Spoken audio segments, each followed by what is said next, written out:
ನಾಯಕ ಡಾಕ್ಟರ್ ಬಾಬಾ ಸಾಹೇಬ್ ಅಂಬೇಡ್ಕರ್ ಅವರಿಗೆ.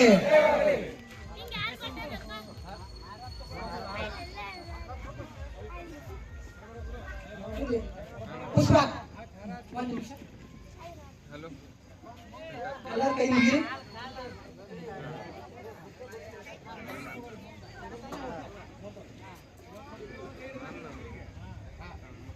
ಎಲ್ಲರೂ ಕೈ ಜೋಡಿಸಿ ಭೀಮ ಸ್ಮರಣೆಯನ್ನ ಮಾಡೋಣ. ಒಂದು ನಿಮಿಷ ರೀ ಸರ್, ಹೋಗಿಬೇಡಿ, ನಿಂದ್ರಿ ಒಂದು ನಿಮಿಷ. ಸಾಧು ಧ್ವಜಾರೋಹಣ ಮಾಡಿ.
ಅಂಬೇಡ್ಕರ್ ಅವರು ಸಂವಿಧಾನ ಕೊಟ್ಟಂತ ಮಹಾನ್ ನಾಯಕನಿಗೆ ಈ ದೇಶ ಬಹುದೊಡ್ಡ ಗೌರವವನ್ನು ಕೊಡಬೇಕಾದಂತ ನಾಗರಿಕರ ಮೇಲೆ ಜವಾಬ್ದಾರಿ ಇದೆ. ಆ ಕಾರಣಕ್ಕಾಗಿ ಇವತ್ತಿನ ಸರ್ಕಾರಗಳು ಒಬ್ಬ ಪ್ರಧಾನ ಮಂತ್ರಿ ಓತು ತಗೋಬೇಕಾದ್ರೆ ಸಂವಿಧಾನದ ಪೀಠಿಕೆಯನ್ನ ಹಿಡಿದು ಅವರು ತಗೋಬೇಕಾದಂತ ಕಾರ್ಯಕ್ರಮವನ್ನು ಮಾಡಿದ್ದೇನು. ಈ ಹೆಚ್ಚಿನ ಸಂಖ್ಯೆಯಲ್ಲಿ ಇಲ್ಲೆಲ್ಲ ಇರ್ತಕ್ಕಂಥ ನಮ್ಮ ಅಂಬೇಡ್ಕರ್ ಅಭಿಮಾನಿಗಳು, ಪ್ರಗತಿಪರ ಚಿಂತಕರು, ಇವತ್ತು ನಮ್ಮ ವೀರನಗೌಡರು, ಶಿವನಗೌಡರು ಮತ್ತೆ ಇಲ್ಲೆಲ್ಲ ಪ್ರಮುಖರು ಬಂದಿದ್ದಾರೆ. ಇದು ಪ್ರತಿ ವರ್ಷ ಅಂಬೇಡ್ಕರ್ ಅವರನ್ನ ಒಂದು ಜಾತಿಗೆ ಸೀಮಿತ ಮಾಡೋದು ಬೇಡ. ಅವರು ಜಗತ್ತಿನ ಅತ್ಯಂತ ಪ್ರಖರತೆಯನ್ನ, ಬಸವಣ್ಣನವರನ್ನ ನಾವು ಏನು 12ನೇ ಶತಮಾನದಲ್ಲಿ ಇವತ್ತೆಲ್ಲ ಮೂಲ ಪಾರ್ಲಿಮೆಂಟ್ಗೆ ಅವರು ಸ್ಫೂರ್ತಿದಾಯಕವಾದಂಥ ಕನಸುಗಳನ್ನು ಕೊಟ್ಟರು. 777 ಜನರನ್ನ ಅಲ್ಲಮ ಪ್ರಭು ಒಂದು ವಚನ ಮಂಟಪದಲ್ಲಿ ಕೂಡಿಸಿ ಅವತ್ತಿನ ಅನುಭವ ಮಂಟಪವನ್ನ ಇವತ್ತಿನ ಸಂವಿಧಾನಕ್ಕೆ ನಾವು ಹೋಲಿಕೆ ಮಾಡಬೇಕಾಗ್ತದೆ. ಆ ಕಾರಣಕ್ಕಾಗಿ ಇನ್ನೊಂದ್ಸಲ ನಾವೆಲ್ಲ ಸೇರೋಣ, ಇನ್ನೊಂದ್ಸಲ ಜಯಂತಿ ಸಂದರ್ಭದಲ್ಲಿ ವಿಚಾರಗಳನ್ನು ಹಂಚಿಕೊಳ್ಳೋಣ, ನಮ್ಮಲ್ಲಿ ಇರ್ತಕ್ಕಂಥ ಎಲ್ಲ ಮೌಢ್ಯಗಳನ್ನು ತೆಗೆದುಕೊಳ್ಳೋಣ. ನಮಗೆ ಕೊಟ್ಟಿರ್ತಕ್ಕಂಥ ಬಹುಶಃ ಆ ಕಾನ್ಸ್ಟಿಟ್ಯೂಷನಲ್ ರೈಟ್ಸ್ ಏನಿದ್ದಾವೆ ಅದನ್ನ ನಾವೆಲ್ಲ ಕಿತ್ಕೋಬೇಕು. ಕೊನೆಯದಾಗಿ ನಾನು ಒಂದು ಮನವಿಯನ್ನು ನಮ್ಮ ತಾಯಿ ತಂದೆಗಳಿಗೆ ಮಾಡಿಕೊಳ್ಳೋದೇನಂತ ಹೇಳಿದ್ರೆ, ಇವತ್ತು ಶಿಕ್ಷಣಕ್ಕಾಗಿ ಅನೇಕ ಸವಲತ್ತುಗಳು ಸರ್ಕಾರ ಕೊಡ್ತಿದೆ. ಅದನ್ನು ನಾವು ಮಕ್ಕಳನ್ನ ಶಾಲೆಗೆ ಕಳಿಸಿ ಅವರನ್ನ ವಿದ್ಯಾವಂತರನ್ನ ಮಾಡಬೇಕು.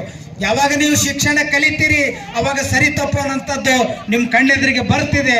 ಅದಕ್ಕಾಗಿ ಆ ಸದುಪಯೋಗವನ್ನು, ಅದಕ್ಕೆ ಅಂಬೇಡ್ಕರ್ ಅವರು ಶಿಕ್ಷಣ, ಸಂಘಟನೆ, ಹೋರಾಟ ಅಂತ ಹೇಳಿ ಅವರು 3 ಮಂತ್ರಗಳನ್ನು ಹೇಳಿದ್ದಾರೆ. ಅದನ್ನು ನಾವೆಲ್ಲ ಪಾಲನೆ ಮಾಡಬೇಕಂತ ಹೇಳಿ ನಾವೆಲ್ಲ ಆಶಿಸಿ ನಮ್ಮ ಈ ಸಭೆಯಲ್ಲಿ ಯಾವತ್ತೂ ಬುದ್ಧನ ಒಂದು ಶಾಂತಿಯನ್ನ ನಾವು ಜಗತ್ತಿಗೆ ತೋರಿಸ್ಬೇಕಾಗಿದೆ. ಪ್ರತಾಪ್ ಬಹಳ ಯುವಕನಿದ್ರು ಕೂಡ ಅದನ್ನ ಇವತ್ತೆಲ್ಲ ಮಾಡ್ತಾ ಇದ್ದಾನೆ. ಯುವಕರು ಮುಂದೆ ಬರಬೇಕು ನೀವು, ಯಾಕಂದ್ರೆ ಡಾಕ್ಟರ್ ಬಾಬಾ ಸಾಹೇಬ್ ಅಂಬೇಡ್ಕರ್ ಅವರು ರಥವನ್ನು ತಂದು ನಿಲ್ಲಿಸಿದ್ದಾರೆ. ಆ ರಥವನ್ನ ಒಯ್ಯುವಂತ ಕೆಲಸ ಯುವಕರ ಮೇಲೆ ಇರ್ಬೇಕನ್ನಂತ ಮಾತನ್ನ ಹೇಳಿ ಮಾತಾಡ್ಲಿಕ್ಕೆ ಅವಕಾಶ ಕೊಟ್ಟಂತ ಎಲ್ಲ ನನ್ನ ಬಂಧುಗಳಿಗೆ ವಂದಿಸಿ ನನ್ನ ಮಾತುಗಳಿಗೆ ವಿರಾಮ ಹೇಳ್ತೇನೆ. ಡಾಕ್ಟರ್ ಬಾಬಾ ಸಾಹೇಬ್ ಅಂಬೇಡ್ಕರ್ ಅವರ ಮೂರ್ತಿ ಬಹಳ ಒಂದು ಬೆಳಗ್ಗೆಯಿಂದಾನು ಬಹಳ ವಿಜೃಂಭಣೆಯಿಂದ ತಂದು ಇಲ್ಲಿ ಮೂರ್ತಿ ಪ್ರತಿಷ್ಠಾಪನೆ ಮಾಡಿದ್ದು ಬಹಳ ಸಂತೋಷದ ವಿಷಯ ಅಂತ ನಾನು ಈ ಒಂದು ಸಂದರ್ಭದಲ್ಲಿ ಹೇಳಲಿಕ್ಕೆ ಇಷ್ಟಪಡ್ತೀನಿ. ಡಾಕ್ಟರ್ ಬಾಬಾ ಸಾಹೇಬ್ ಅಂಬೇಡ್ಕರ್ ಅವರು ಮಹಿಳೆಯರಿಗೆ ಸಮಾನತೆ ಕೊಡಿಸೋದ್ರಲ್ಲಿ ಅವರ ಒಂದು ಬಹಳ ದೊಡ್ಡ ಇದು ಅಂತ ನಾ ಈ ಒಂದು ಸಂದರ್ಭದಲ್ಲಿ ಹೇಳ್ತೀನಿ. ಯಾಕಂದ್ರ ಮಹಿಳೆಯರಿಗೆ ಇವತ್ತು ಒಂದ ಕುಟುಂಬದಾಗಿದ್ರ ಮಹಿಳೆಯರಿಗೆ ಈಕಿ ಹೆಣ್ಣದಾಳ, ಈಕಿ ಗಂಡದಾಳ, ಈಕಿಗೆ ಇಷ್ಟೇ ಆಸ್ತಿ ಬರ್ಬೇಕು, ಈಕಿಗೆ ಇಷ್ಟೇ ಆಸ್ತಿ ಬರ್ಬೇಕು ಅನ್ನೋ ಒಂದ್ ಏನಾದ್ರು ರೂಢಿ ಇತ್ತಲ್ಲ. ಇವತ್ ಎಲ್ಲಾ ಕ್ಷೇತ್ರದಲ್ಲೂ ಸಮಾನತೆದಿಂದ ಇದೀವಿ ಅಂದ್ರ ಅದು ನಮ್ಗೆ ಡಾಕ್ಟರ್ ಬಾಬಾ ಸಾಹೇಬ್ ಅಂಬೇಡ್ಕರ್ ಅವರ ಕೊಟ್ಟ ಭಿಕ್ಷೆ ಅಂತ ನಾನು ಈ ಒಂದು ಸಂದರ್ಭದಲ್ಲಿ ಹೇಳಲಿಕ್ಕೆ ಇಷ್ಟಪಡ್ತೀನಿ.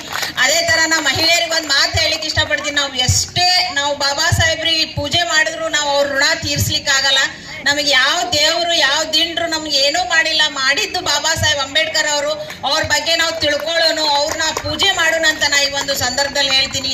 ಅವರ ತತ್ವ ಸಿದ್ಧಾಂತಗಳ ಏನದ ಅವೆಲ್ಲ ನಮ್ಮ ಜೀವನದಾಗ ನಾವೆಲ್ಲರೂ ಪಾಲಿಸ್ಕೊಳ್ಳೋಣ ಅಂತ ಈ ಒಂದು ಸಂದರ್ಭದಲ್ಲಿ ಹೇಳಿ ಮತ್ತೊಮ್ಮೆ ನನ್ಗೆ ಇಲ್ಲಿ ಮಾತನಾಡ್ಲಿಕ್ಕೆ ಅವಕಾಶ ಮಾಡಿಕೊಟ್ಟಂತ ಎಲ್ರಿಗೂ ಧನ್ಯವಾದಗಳನ್ನ ತಿಳಿಸಿ ನನ್ನೊಂದೆರಡು ಮಾತು ಮುಗಿಸ್ತೀನಿ. ಜೈ ಹಿಂದ್, ಜೈ ಭೀಮ್.